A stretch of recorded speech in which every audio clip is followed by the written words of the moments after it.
Good morning. I'm Gord Long with the Financial Repression Authority. As part of our ongoing series on investing based on the Austrian School of Economics, I have Bill Laggner joining us this morning. Bill is co-founder and principal at Bearing Asset Management in Dallas, Texas. Welcome back, Bill. Welcome. Thank you very much for having me, Gordon. It's been a while since you've been on, not with Financial Repression Authority, but macro analytics, and it's nice to talk to you again. Bill, maybe some of our listeners may not be familiar with yourself and Bearing Asset. Could you give us an overview of the things you're doing now and have been involved with in your career? Sure. So my business partner is Kevin Duffy. We manage the Bearing Fund, and we use an Austrian economics lens in terms of identifying boom-bust cycles, value in the marketplace, echo bubbles, and basically the distortions that are created by both fiscal and monetary authorities. And we try to manage wealth in an environment where we were just talking about this earlier, where things today are completely unprecedented in terms of intervention. We started back in 2002. We created the Bearing Credit Bubble Index back in 2003 when we saw that the authorities would not allow a recession to play out. We segued to a credit bubble. And today, actually, we have a government stimulus bubble, which we're going to speak about here in a few minutes. I like your terminology. It wouldn't allow a recession to happen. And, sometimes clearing the decks is the best thing, is the healthy thing that needs to be done to get rid of malinvestment. And the longer you avoid it, the bigger the problems. But Bill, jumping in terms of Austrian School of Economics, for somebody that's not familiar with it, how would you describe it simply in your words?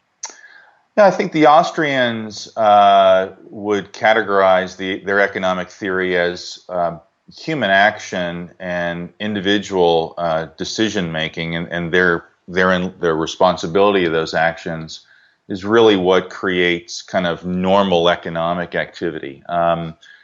Unfortunately, today we have, and this gets into Austrian business cycle theory, you have both fiscal and monetary interventions which essentially distort human actions. And they distort the price of credit. They may distort a particular industry, in the case of Obamacare and healthcare, and that then sets in motion numerous false signals, distortions, and then, of course, investors making decisions on those particular distortions. And you create these kind of boom-bust cycles that are magnified by the very interventions that we are witnessing today. And these waves seem to be oscillating at a larger and larger peak and trough in my mind, as these distortions are not cleared out for a period of time. Bill, what would be the key elements of the Austrian School of Economics that an investor today should pay a lot of attention to?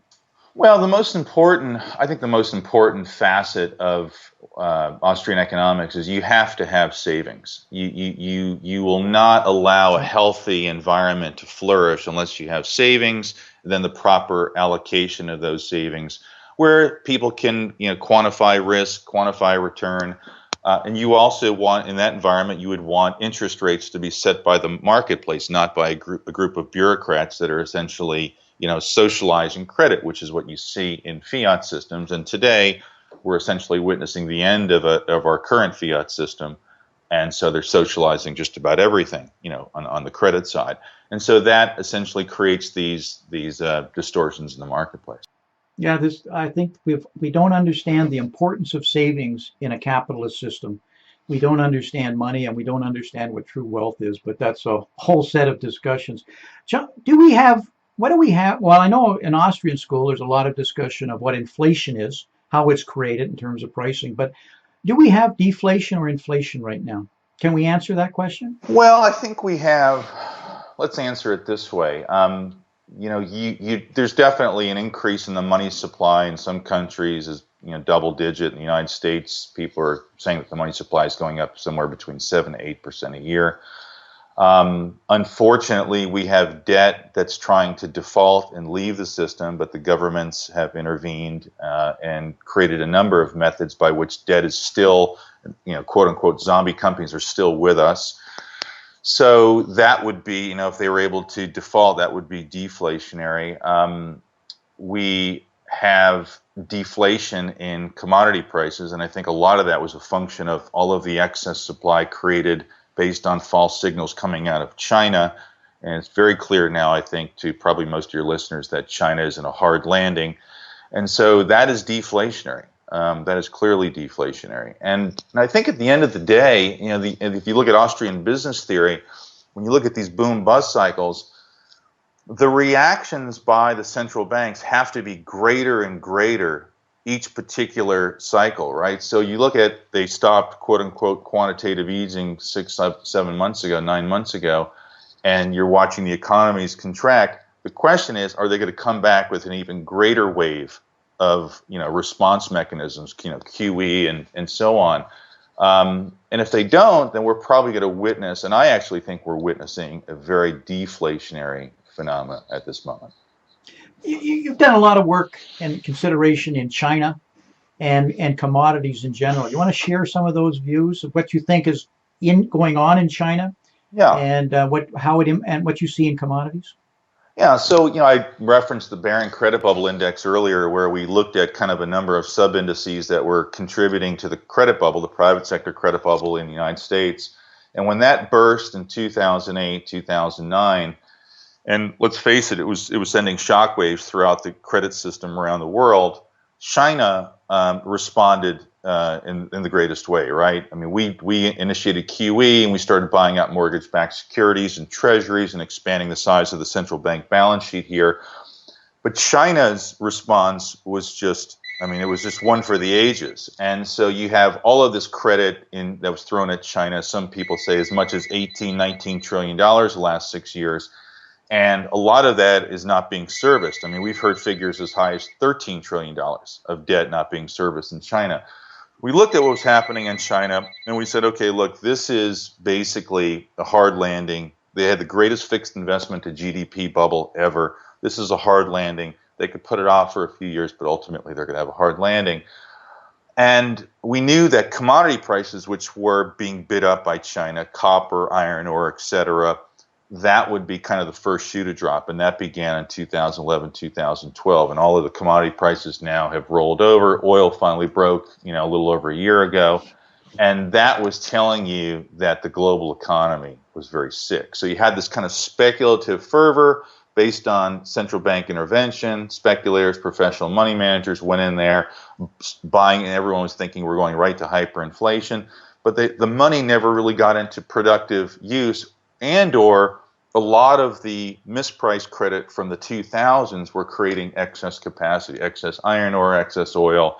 You fill in the commodity. There was just excess commodity production because the commodity business is very cyclical, and you're actually mispricing credit in the commodity realm, right? So businesses that should not have been able to expand, cost of capital should have been much higher, were getting access to easy capital, and therefore supply increased, well above what true demand was. Is the recent developments with Glencore a signal? Is that a canary in a coal mine? I think the Glencore example is fascinating in many ways because they were actually extending credit into the Chinese marketplace. And then when, I think you've covered this, when the rehypothecation was going on with regards to, the collateral in China being copper, iron ore, and all the other materials they were importing, Glencore was essentially, they were the bank. They were extending credit into this, and they had been for years and making lots of money from it. But the signals were false. And so now Glencore, and being very copper correlated, copper prices break down. I think it was every 10-cent decline in copper causes $1 billion of free cash flow to contract for Glencore. And so they've got debt. They've got debt off balance sheet. I'm actually hearing rumors that they're looking for help from the central banks because they're in such disarray. The biggest lender into Glencore happens to be Deutsche Bank. Deutsche Bank stock has gone down over the last few years. They just got rid of their CEOs. So I would say, that would clearly be, the China Glencore would probably be the two biggest, canaries in the coal mine, if you will. Well, the 2000 dot-com bubble, when it burst, was technology, and remember Enron, very close to home. and highly leveraged and speculative commodities, so technology. And then, of course, 2008, we had Bear Stearns and Lehman, and we know the leverage that had there. So, my opinion is the credit cycle has now changed, has already reversed, and it leads the rate cycle, and it takes its signals from the business cycle. But eventually, it comes back, and we're seeing that right now in terms of high yield bonds are now being difficult. We're seeing all sorts of cracks in the credit markets. Your views on that? You agree Yeah. with me on that? Well, yeah, On that? look, I live in Dallas now, but I lived in Houston for years, and I was there when Enron blew up. And I remember in the late '90s not owning Enron, and people looked at me like I had three heads. I mean, Enron was one of the best companies, best management, had McKinsey people.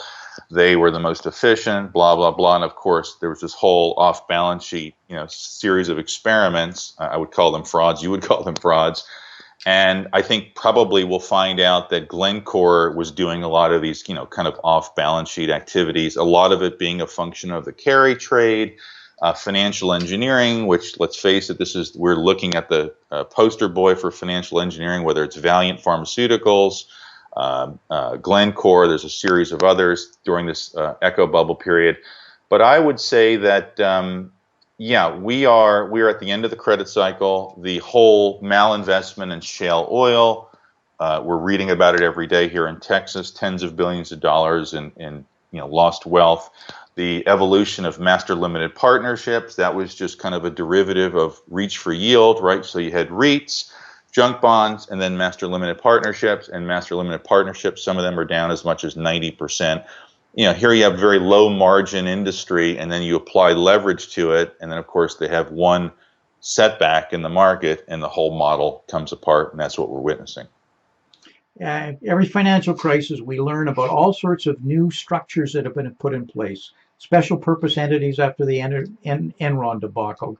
Bear Stearns, we started learning about collateralized debt obligation, loan obligation, and I could go on. There was a whole, but in the next crisis, we're going to learn about a whole new set of entities that are being used. And I would suggest in the auto industry and student loans also start to surface of what things are being done. Where does this end, Bill? What's your crystal ball look out here in the future and see? Look, I think the central banks are all in. They are not turning back now. And so last year we saw a series of devaluations across the emerging markets. You've talked with guests about the number of dollar-denominated debt in these emerging economies. Some say it's $8, $9, $10 trillion. The dollar keeps going up against the emerging market currencies, and that's creating, a huge deflationary. That's a tightening. Let's face it. The central banks have done nothing. You have tightening going on by the marketplace. Again, these are the unintended consequences from constant intervention. I think we're going to witness a massive series of defaults. I think we're going to see both. We're already seeing it. If you're in the commodity space, there are a slew of defaults playing out right now, restructurings playing out right now in the corporate bond world. That is going to spill over into governments. Each government will have its own series of issues to deal with. Let's face it, we're dealing with a variety of different cultures, and certain places are very rich in natural resources, others are not. So I think we're going to get corporate bond defaults, sovereign defaults, and that's going to send basically shockwaves through the currency system. And that will then put the central banks on stage. And the central banks are going to have to make decisions, because ultimately, if the central banks continue doing what they're doing, negative interest rates, buying more bonds, capital controls, the war on cash, all of that is like throwing a wet blanket on the fire. It's not good for economic activity. Profits come down. So we're probably looking at some kind of a new currency system. What it looks like, what currencies take haircuts against other currencies, we're speculating at this point. But I think gold, in an environment where paper money has just about lost any sense of integrity, is probably not a bad place to be. That said, look, we've owned gold since 2002, and the last 4 years has been difficult. It's had a pretty significant pullback. Personally, I'd rather not own gold. I'd rather own just a basket of wonderful entrepreneurs at the right price that deliver great returns on capital, but trying to find that in the world today is extremely difficult. So gold is really a safe haven, knowing that both governments and banks are insolvent. and knowing that the steps that they're taking is essentially just driving. I think David Stockman said it best: you're just driving the car right over the cliff.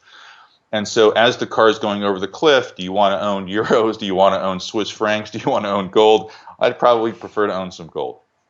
Not a pretty picture, but as you said, it is extremely difficult time. What are you at Baring Asset Management doing? What is your So thinking and we're direction right yeah now? we run a fairly aggressive long short portfolio. And so when the echo bubbles were created coming out of '09, 2010, globally, not just in the US, we tried to find particular echo bubbles that were shortable, that we thought ultimately that the stock prices would get wiped out. And so, you mentioned auto lending, and so we were short a series of subprime auto lenders, which this year have finally broken. We started shorting them maybe a year ago. And we think that ultimately, just like the subprime mortgage space, which we shorted back in 2007, these are zeros. I mean, there's no equity there. So, you're shorting something that ultimately goes to zero. And then I mentioned we were long gold, and we were long gold, some of the gold miners. The gold, the beauty of the gold mining business is, even though the stocks have gone down quite a bit the last 3 to 4 years, the businesses themselves have gotten religion on costs. And so a lot of them have all-in sustainable, mining costs to $900. So even at $1,100, they're still making money. And you have this call option on gold in case there's some kind of a monetary reset, which we ultimately believe will play out. And then look what's happening in Brazil. So Brazil is completely falling apart. They're trying to get rid of the leadership there. There's corruption and scandals every time you pick up the newspaper. But in Brazil, there are some real businesses. And so we're actually looking at some of the food producers in Brazil that we think are getting very cheap. And so, with crisis comes opportunity, and it just varies where we're trying to find opportunity on the long and short side. But I think shorting echo bubble, Valiant Pharmaceuticals, I'm not telling your viewers to go out and short the stock, but we started shorting the company within the last couple of years. It went up as much as probably 100%, and now the stock's gone from $260 down to, it's been as low as $70.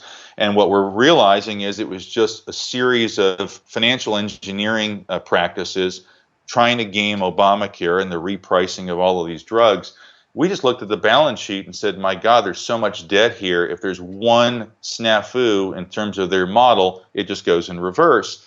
And when you're running this system of lower and lower interest rates and higher levels of leverage, the system's not designed to go in reverse. So highly leveraged businesses that are very vulnerable to either a change in consumer behavior or just the economic activity, and these are businesses that we think could get completely wiped out. SunEdison, I like to call these names the hedge fund hotel names. So all of the smart money piled into things like Valiant Pharmaceuticals, SunEdison. There's a list. Wynn Resorts, it was a company that we were short because we thought that Macau was unsustainable, and the stock's gone from $225 to $65 in a year. I mean, that's a major decline. Again, trying to find the names where the hedge funds are piled in, balance sheet deterioration, and in the case of Valiant, significant deterioration, and models that are just not sustainable. I mean, you have traders that will try and trade something saying, well, the government's enacting Obamacare, let's go buy the insurers because they're going to get this initial pricing power.